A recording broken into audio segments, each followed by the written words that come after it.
जय हिंद दोस्तों। आज इस वीडियो में हम बात करने वाले हैं एनडीए सेकेंड 2021 में जो हिस्ट्री के क्वेश्चन आए थे वो सारे हिस्ट्री के क्वेश्चन देखने वाले हैं। तो अगर आपको एनडीए इंग्लिश का जो प्रीवियस ईयर पेपर चाहिए तो उनकी जो प्लेलिस्ट बनी हुई है आप उनको देख सकते हैं। उनका लिंक वीडियो के डिस्क्रिप्शन में और आई बटन में आपको मिल जाएगा।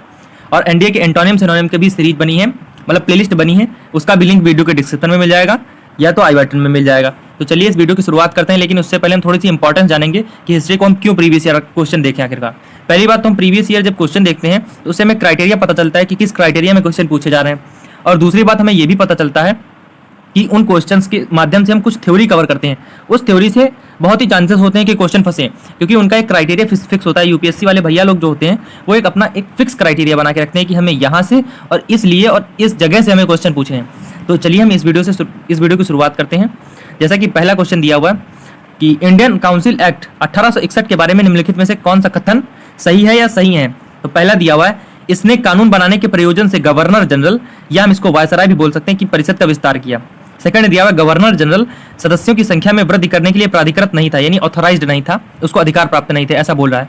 तो ये कथन दो हमारा गलत हो जाएगा, क्योंकि जो गवर्नर जनरल था उसको अधिकार था कि जो सदस्य हैं उनकी संख्या 6 से 12 के बीच में रख सकता था वो, यानी 6 संख्या है जैसे तो उसको बढ़ा भी सकता था और 12 से घटा भी सकता था, 12 से ज़्यादा नहीं रख सकता था। और जो कथन एक है वो कहता है, तो जो कहता है इसके हिसाब से उसकी जो शक्तियों था उनका शक्तियों का प्रसार किया गया था, यानी ऑप्शन नंबर ए राइट हो जाएगा हमारा।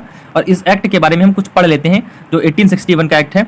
तो जैसे कि इसमें जो पहला मतलब बहुत ही इंपॉर्टेंट अधिनियम था, उसमें मद्रास और बम्बई प्रेसिडेंसी जो थी उनका जो शक्ति थी उनको पुनः वापस कर दी गई, यानी विकेंद्रीकरण की नीति अपना दी गई।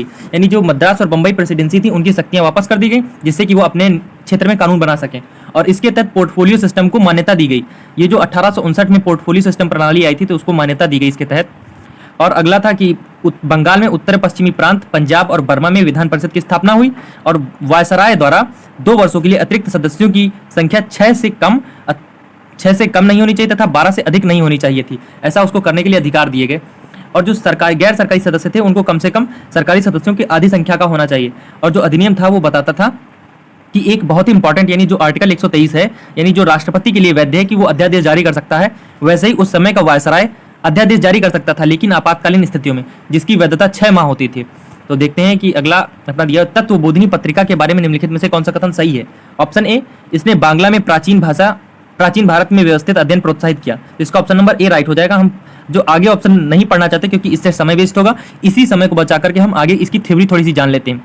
जैसे कि जो तत्वबोधिनी पत्रिका थी तो इसका महर्षि देवेंद्र नाथ ठाकुर द्वारा 16 अगस्त 1843 से किया गया और ये 1883 तक प्रकाशित की जाती रही। और इसे तत्वबोधिनी सभा के जो मेंबर्स थे उनके द्वारा प्रकाशित किया जाता था।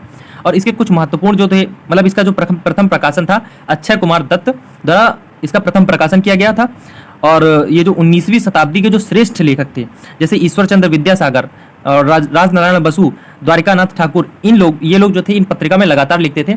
और सबसे इंपॉर्टेंट बात, उस समय बांग्ला भाषा में साहित्य एक नवयुग का सूत्रपात हुआ, साहित्य के नवयुग का सूत्रपात हुआ तथा यह कोलकाता से बांग्ला भाषा में प्रकाशित होती थी।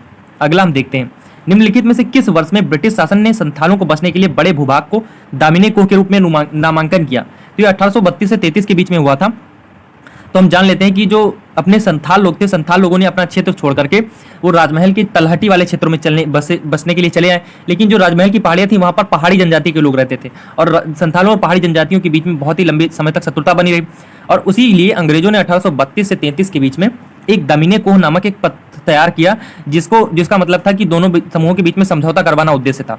और अगर हम दामिनी कोह की बात करते हैं, इसका मतलब एक ये फारसी शब्द है जिसका मतलब होता है स्कर्ट्स या स्कर्ट्स बोल सकते हैं, और इसका मतलब होता है एक पहाड़ियों का बाहरी किनारा। तो अगला देखते हैं। तो अगला हमारा है, वर्ष 1881 में पारित प्रथम इंडियन फैक्ट्री एक्ट के बारे में निम्नलिखित में से कौन सा कथन सही है या है। तो अगर आपको पता हो तो आप वीडियो स्टॉप करके इसका आंसर कमेंट बॉक्स में बताइए, अन्यथा हम तो आगे बात करने ही वाले हैं। पहला है, यह अधिनियम मुख्य रूप से बाल मजदूरों से संबंधित था। दूसरा है, इस अधिनियम में अभिकथित था कि 7 वर्ष से 12 वर्ष की आयु के बच्चों को प्रतिदिन 9 घंटे से अधिक काम नहीं कराया जाएगा। तो इसके दोनों ही कथन सही हैं। तो इसके हम देख लेते हैं कुछ महत्वपूर्ण बिंदु। यही जो एक्ट था, तो इस एक्ट के कुछ महत्वपूर्ण बिंदु जो कि 1875 में, देखो सबसे पहले बात करते हैं आखिरकार ये अधिनियम क्यों बना। तो भारत में कारखानों में कार्यरत श्रमिकों की दशाओं में सुधार एवं उनके विधान बनाने के लिए सबसे पहले, आप आश्चर्यचकित हो जाएंगे बात सुनकर, कि सबसे पहले इसकी मांग ब्रिटेन में उठी थी। तो ब्रिटेन में जो लंकासार के कपड़ा कारखानों के मालिक थे उन्होंने उठाई थी। और इससे भारतीय नेता प्रभावित हुए तथा उन्होंने इस मांग को आगे बढ़ाया और 1875 में प्रथम आयोग की गठन हुआ और 1881 में एक अधिनियम आ गया।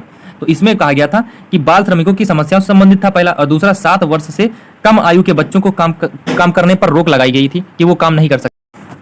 और इस अधिनियम में कहा गया था कि बच्चों के लिए एक दिन में कम से काम करने की अवधि अधिकतम 9 घंटे होनी चाहिए तथा बाल श्रमिकों को 1 माह में 4 अवकाश देने का भी प्रावधान किया गया था और कहा गया था कि खतरनाक मशीनों के जो आगे चारों तरफ है वो एक बाउंड्री टाइप का बाड़ा बनाना चाहिए।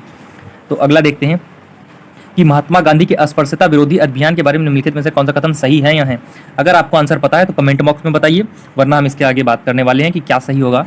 तो पहला दिया है, इस प्रयोजन के लिए अखिल भारतीय हरिजन सेवक संघ की स्थापना हुई।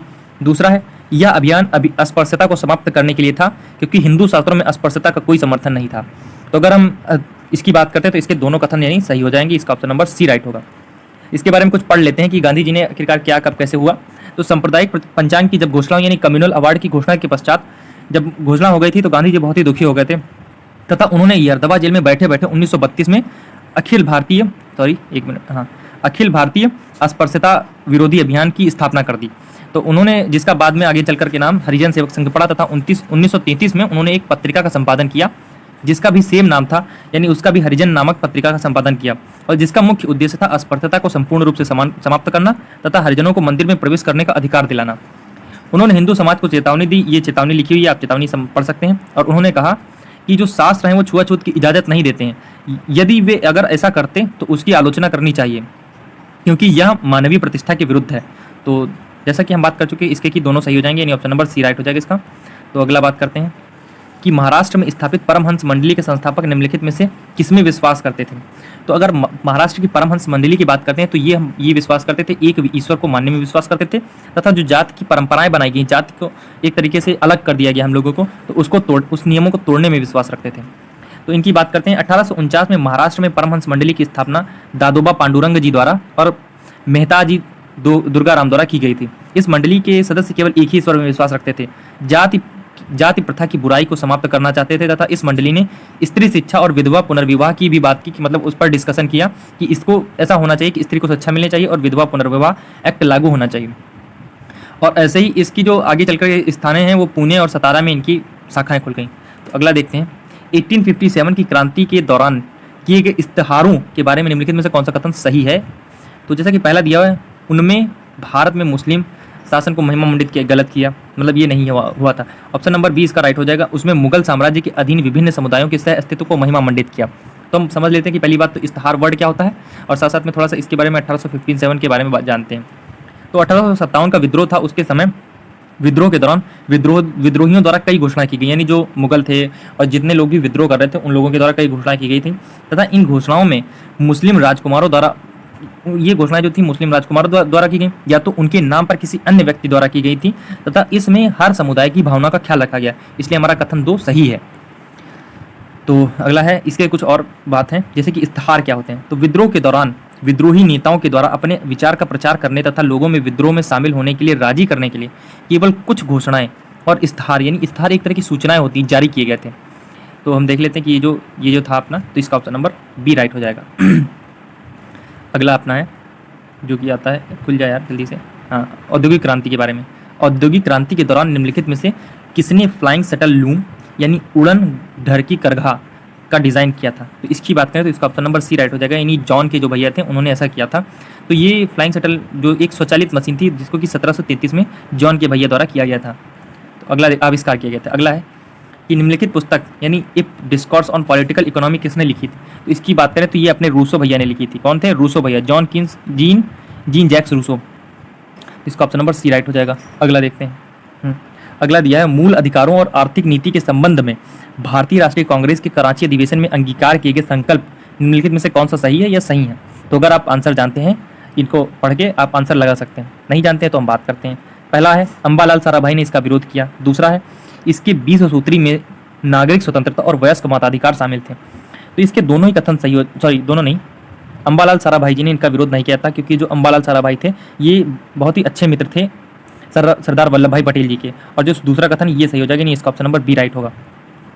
अगला देखते हैं, जैसे कि इसमें कुछ बात कर लेते हैं। कांग्रेस के जो प्रस्ताव पारित हुए थे उनके 2 मुख्य प्रस्ताव थे, एक तो मौलिक अधिकार, दूसरा राष्ट्रीय आर्थिक कार्यक्रम। तथा इन इसी कारणवश ये जो था कराची अधिवेशन था एक यादगार सत्र बन गया। तो ये जो था 20 सूत्री मांगे थी, उनमें से कुछ निम्नलिखित मांगे यहाँ पर लिख रखी गई हैं। यानी अभिव्यक्ति की स्वतंत्रता, संगठन बनाने की स्वतंत्रता, यानी आर्टिकल 19 के लगभग कुछ चीज़ें, और ये 29 और 30 की कुछ चीज़ें, आर्टिकल 29-30 और आर्टिकल 19 और आर्टिकल 29-30 की यहाँ पर मुख्यतः बातें की गई थी। अगला है कि जो आर्थिक नीति के संबंध में क्या बात हुई थी। आर्थिक नीति के लिए यहाँ पर कुछ विशेष नहीं बात हुई थी, आप इनको पढ़ सकते हैं। इनका PDF आपको टेलीग्राम चैनल पे मिल जाएगा, जिसका लिंक आपको वीडियो के डिस्क्रिप्शन में मिलेगा टेलीग्राम का, आप वहाँ से जाकर के PDF ले सकते हैं। और मेरा मानना है कि आपको PDF जरूर लेनी चाहिए। आप टेलीग्राम चैनल ज्वाइन करें ना करें कोई बात नहीं, लेकिन आपको PDF जरूर लेनी चाहिए, क्योंकि यहाँ पर बहुत ही महत्वपूर्ण बातें की गई हैं जिनको आपको शायद नोट करना चाहिए, या तो PDF जरूर लेनी चाहिए। अगला है लॉर्ड मैकाले की अध्यक्षता वाले लॉ कमीशन के बारे में निम्नलिखित में से कौन सा कथन सही है या है। इसमें कानून के कोडीकरण का प्रयास किया गया, यह न्यायालयों का एक समान प्रणाली का विरोध था। यानी इसका ऑप्शन नंबर ए राइट होगा, लेकिन दो गलत होगा, क्योंकि इसमें कानून के कोडीकरण की बात इसमें नहीं की थी, इसके जो अगला नियम आएगा उसमें की गई थी। यानी ऑप्शन नंबर ए राइट होगा। इसके कुछ प्रमुख बिंदु की बात कर लेते हैं। पहला विधि आयोग 1833 के चार्टर एक्ट के तहत भारत में पहला विधि आयोग 1834 में नियुक्त हुआ, तथा आयोग में जो 4 सदस्य थे, एक मैकाले था तथा एक और 4 सदस्य थे, जिनमें से 3 जो सदस्य थे उन्होंने मद्रास, बॉम्बे तथा कलकत्ता का प्रतिनिधित्व किया, यानी उनकी तरफ से थे एक तरीके से। हाँ, समझ सकते हैं आप। ये जो है दंडात्मक कानून का संहितीकरण, यानी जो दंडात्मक कानून था उसको कोडीकरण किया गया, यानी इसलिए विकल्प ए सही है। लेकिन जो दूसरा है उसमें नहीं, मुसलमानों और हिंदुओं के लिए अलग अलग कानून थे, जैसा कि अभी भी है भारत में मुसलमानों के लिए और हिंदुओं के लिए अलग अलग परंपराओं के हिसाब से अलग अलग कानून है, वैसा ही उस समय भी था। उस समय तक कानून के लिए एक सेम व्यवस्था नहीं थी, इसलिए इसका ऑप्शन नंबर 2 गलत हो जाएगा, यानी बी गलत हो जाएगा। तो मिलते हैं अगले वीडियो में। Thanks for watching. इसके आगे हम NDA फर्स्ट 2021 के क्वेश्चन डिस्कस करेंगे, जो कि हिस्ट्री से होंगे, और सारे GAT के पेपर आपको यहीं पर मिलने वाले हैं, जो कि पिछले 10 सालों के होंगे। Thanks for watching.